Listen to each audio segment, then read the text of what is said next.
ओम नमो भगवते वासुदेवाय। बड़ों को प्रणाम और छोटों को प्यार। एक राजा के पास सब कुछ था, लेकिन संतान का सुख नहीं था। वर्षों तक उसकी प्रार्थना अनसुनी रही। फिर आया पुत्रदा एकादशी का पावन दिन। आखिर भगवान विष्णु ने राजा की पुकार कैसे सुनी? आइए श्रद्धा से सुनते हैं पुत्रदा एकादशी की यह पावन कथा।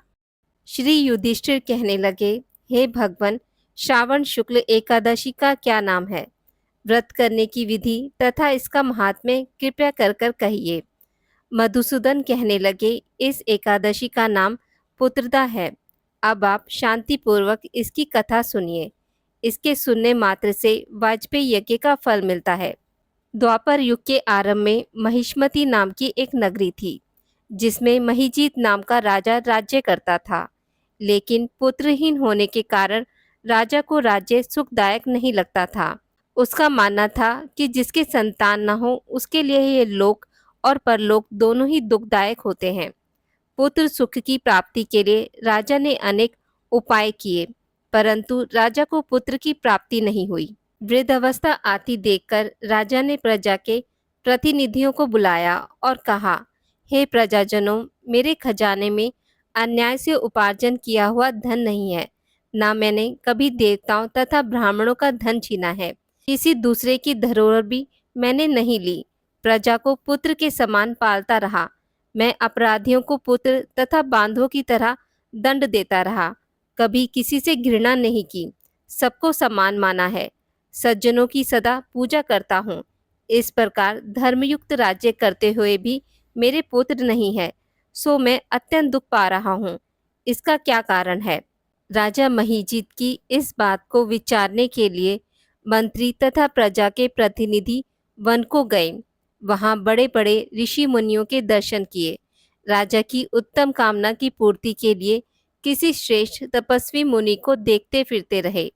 एक आश्रम में उन्होंने एक अत्यंत व्योमवृद्ध धर्म के ज्ञाता, बड़े तपस्वी, परमात्मा में मन लगाए हुए, निराहार, जितेंद्रिय, जितात्मा, जित क्रोध, सनातन धर्म के गुण तत्वों को जानने वाले, समस्त शास्त्रों के ज्ञाता महात्मा लोमश मुनि को देखा, जिनका कल्प के व्यतीत होने पर एक रोम गिरता था। सबने जाकर ऋषि को प्रणाम किया। उन लोगों को देखकर मुनि ने पूछा कि आप लोग किस कारण से आए हैं? निसंदेह मैं आप लोगों का हित करूंगा। मेरा जन्म केवल दूसरों के उपकार के लिए हुआ है, इसमें संदेह मत करो। लोमश ऋषि के ऐसे वचन सुनकर सब लोग बोले, हे महर्षि, आप हमारी बात जानने में ब्रह्मा से भी अधिक समर्थ हैं, अतः आप हमारे इस संदेह को दूर कीजिए।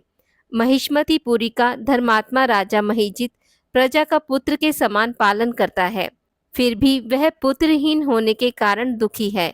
उन लोगों ने आगे कहा, हम लोग उसकी प्रजा हैं, अतः उसके दुख से हम भी दुखी हैं।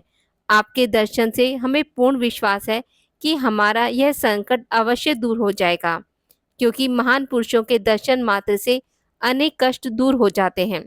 अब आप कृपया करके राजा के पुत्र होने का उपाय बतलाएं। यह वार्ता सुनकर ऋषि ने थोड़ी देर के लिए नेत्र बंद किए और राजा के पूर्व जन्म का वृतांत जानकर कहने लगे कि यह राजा पूर्व जन्म में एक निर्धन वैश्य था। निर्धन होने के कारण इसने कई बुरे कर्म किए। एक गांव में दूसरे गांव व्यापार करने जाया करता था। एक समय ज्येष्ठ मास के शुक्ल पक्ष की द्वादशी के दिन मध्याह्न के समय वह, जबकि 2 दिनों से भूखा प्यासा था, एक जलाशय पर पानी पीने गया। उसी स्थान पर एक तत्काल की ब्याई हुई प्यासी गौ जल पी रही थी। राजा ने उस प्यासी गाय को जल पीते हुए हटा दिया और स्वयं जल पीने लगा। इसलिए राजा को यह दुख सहना पड़ा। एकादशी के दिन भूखा रहने से वह राजा हुआ और प्यासी गौ को जल पीते हुए हटाने के कारण पुत्र वियोग का दुख सहना पड़ रहा है। ऐसा सुनकर सब लोग कहने लगे कि हे ऋषि, शास्त्रों में पापों का प्रायश्चित भी लिखा है, अतः जिस प्रकार राजा का यह पाप नष्ट हो जाए, आप ऐसा उपाय बताइए। लोमश मुनि कहने लगे कि श्रावण शुक्ल की एकादशी को, जिसे पुत्रदा एकादशी भी कहते हैं, तुम सब लोग व्रत करो और रात्रि को जागरण करो, तो इससे राजा का यह पूर्व जन्म का पाप अवश्य नष्ट हो जाएगा। साथ ही राजा को पुत्र की अवश्य प्राप्ति होगी।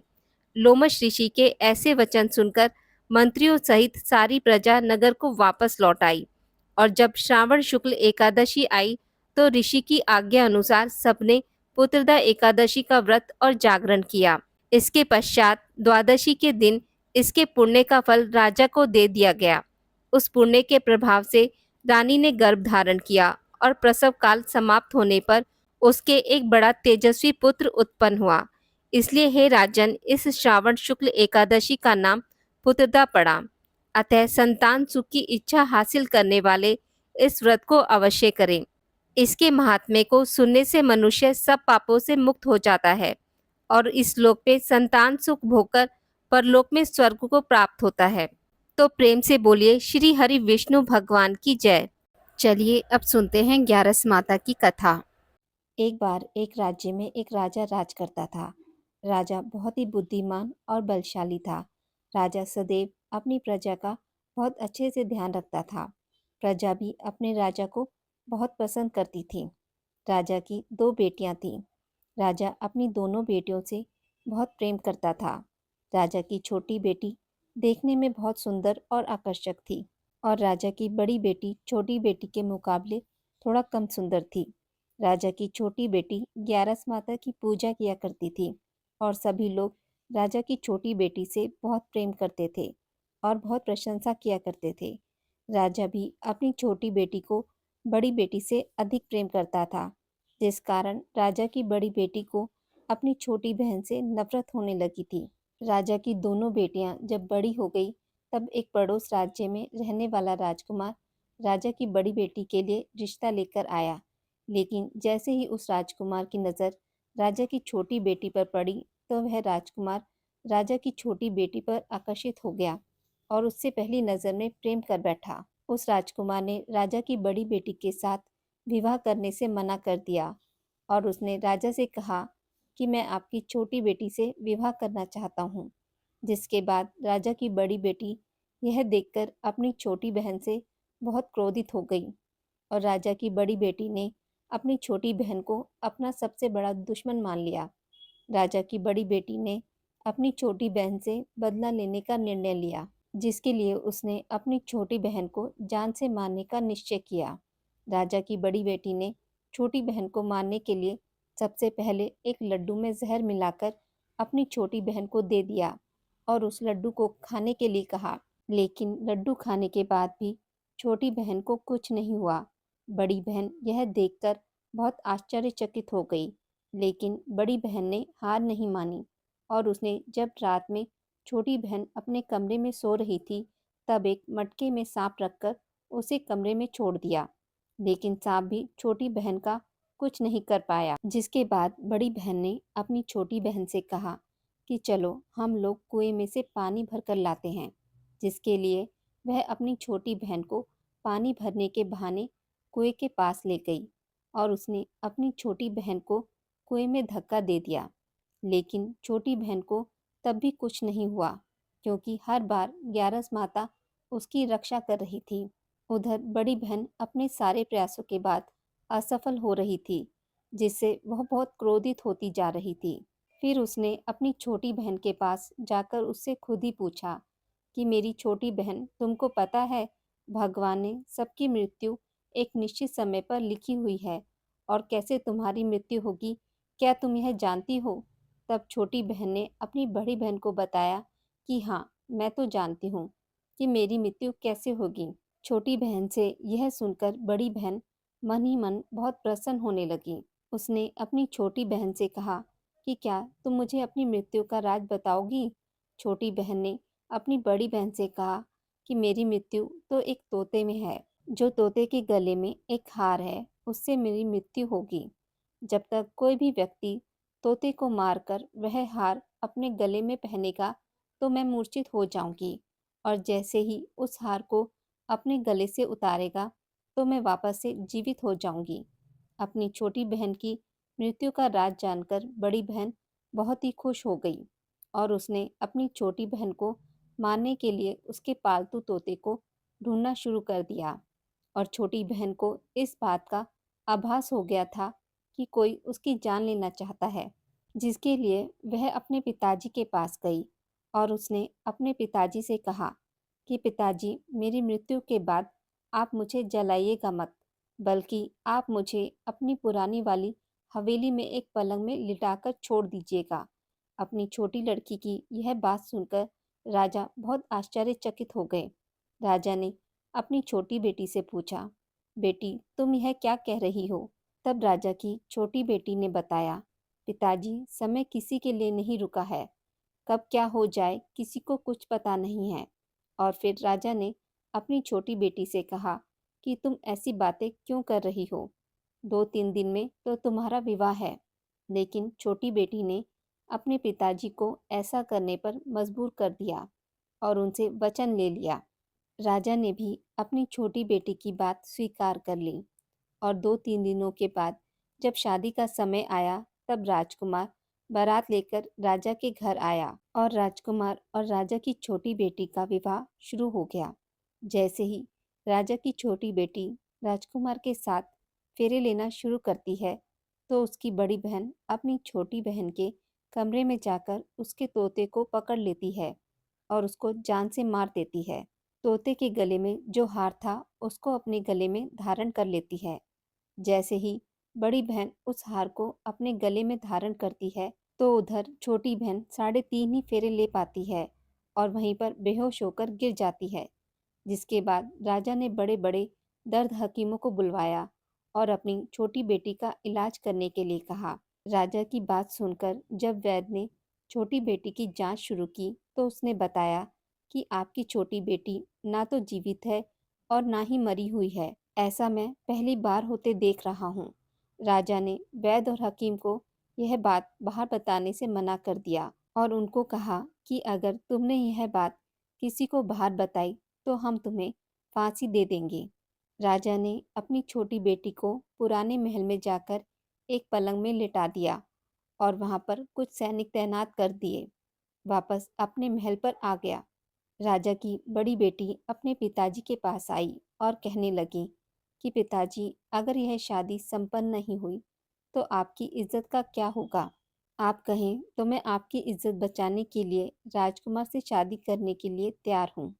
जिसके बाद राजा ने अपनी बड़ी बेटी की बात मान ली और राजा ने बड़ी बेटी को छोटी बेटी के कपड़े पहनाकर मंडप पर भेज दिया। लेकिन राजकुमार यह जान गया कि यह राजा की छोटी बेटी नहीं है, बल्कि यह राजा की बड़ी बेटी है। लेकिन जब राजकुमार ने शादी करने से मना किया, तो सभी लोगों ने राजकुमार को विवश करके राजा की बड़ी बेटी से बचे हुए फेरों को संपन्न करा दिया और विवाह करवा दिया। जिसके बाद राजकुमार राजा की बड़ी बेटी को अपने महल ले गया।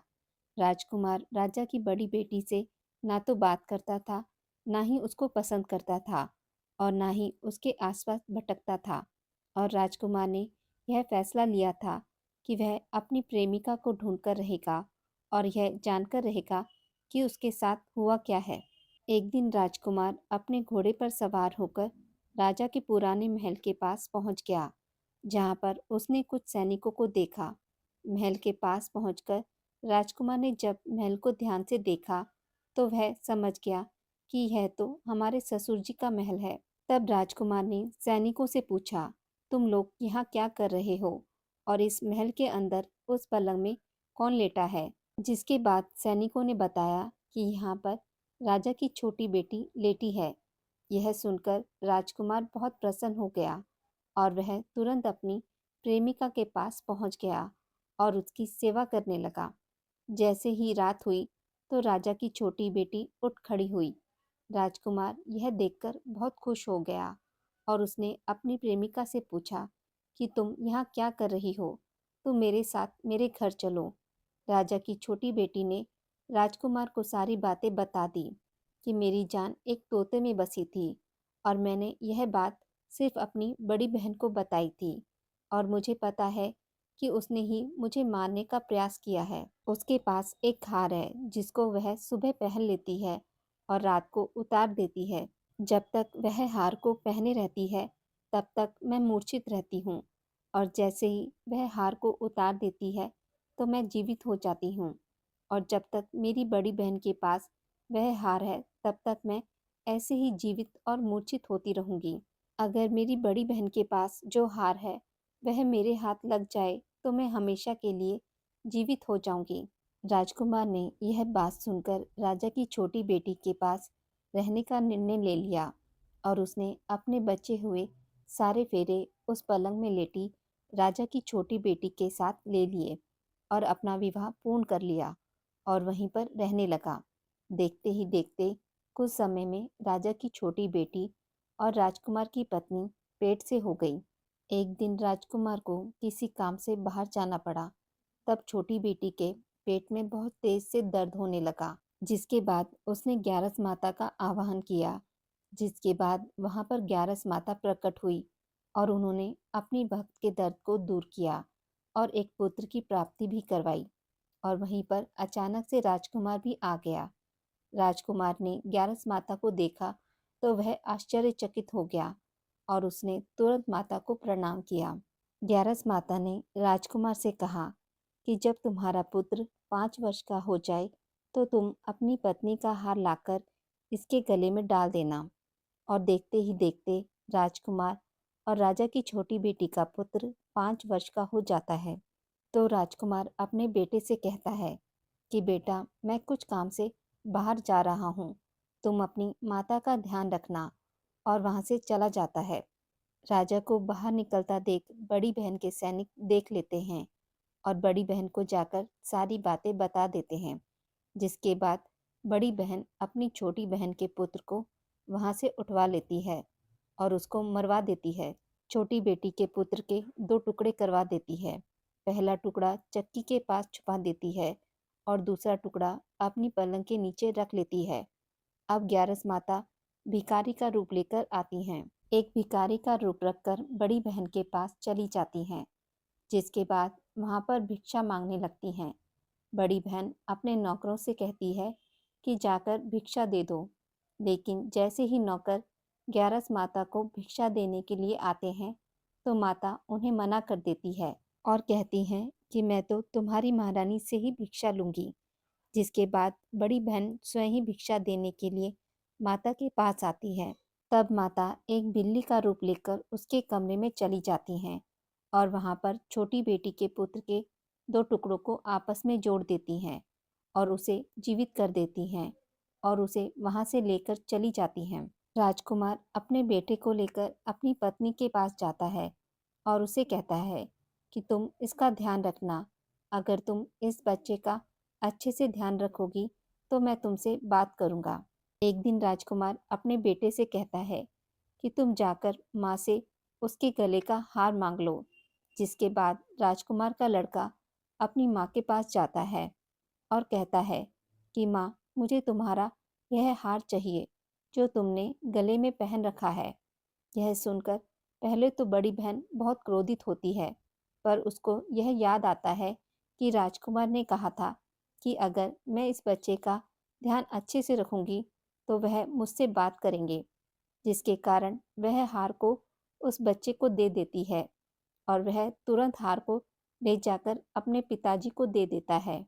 और तभी राजकुमार अपने बेटे को लेकर वहां से जाने लगता है और अपनी पत्नी से कहता है कि तुम हमारे लिए खाना बनाकर रखना, मैं शाम को आकर तुम्हारे साथ खाऊंगा। और वह अपने बेटे को लेकर वहां से चला जाता है। जिसके बाद वह राजा के पास जाता है और उनको सारी बातें बता देता है। राजा अपनी बड़ी बेटी की यह करतूत सुनकर बहुत क्रोधित होते हैं और अपनी परवरिश पर ही दोष देने लगते हैं।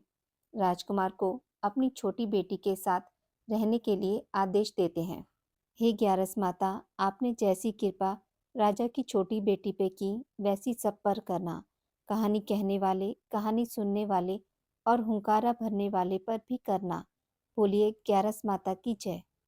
एकादशी माता की आरती। ओम जय एकादशी, जय एकादशी, जय एकादशी माता। विष्णु पूजा व्रत को धारण कर शक्ति मुक्ति पाता। ओम जय एकादशी माता। तेरे नाम की नाऊं देवी, भक्ति प्रदान करनी, गण गौरव की देनी माता, शास्त्रों में वर्णी। ओम एकादशी माता। मार्गशीर्ष के कृष्ण पक्ष की उत्पन्ना, विश्वतारिणी जन्मी, शुक्ल पक्ष में हुई मोक्षदा, मुक्तिदाता बन आई। ओम जय एकादशी माता। पौष के कृष्ण पक्ष की सफला नामक है। शुक्ल पक्ष में होए पुत्रदा, आनंद अधिक रहे। ओम जय एकादशी माता। नाम षटतिला माघ मास में कृष्ण पक्ष आवे। शुक्ल पक्ष में जया कहावे, विजय सदा पावे। ओम जय एकादशी माता। विजया फागुन कृष्ण पक्ष में शुक्ला आमलकी। पाप मोचनी कृष्ण पक्ष में चैत्र महाबली की। ओम जय एकादशी माता। चैत्र शुक्ल में नाम कामदा, धन देने वाली। नाम बरूथनी कृष्ण पक्ष में वैशाख महावाली। ओम जय एकादशी माता। शुक्ल पक्ष में होए मोहिनी, अपरा ज्येष्ठा कृष्ण पक्षी। नाम निर्जला सब सुख करनी, शुक्ल पक्ष रखी। ओम जय एकादशी माता। योगनी नाम आषाढ़ में जानो, कृष्ण पक्ष करनी। देवशयनी नाम कहायो, शुक्ल पक्ष धरनी। ओम जय एकादशी माता। कामिका श्रावण मास में आवे, कृष्ण पक्ष कहिए। श्रावण शुक्ल होए पवित्र, आनंद से रहिए। ओम जय एकादशी माता। अजा भाद्रपद कृष्ण पक्ष की परिवर्तनी शुक्ला।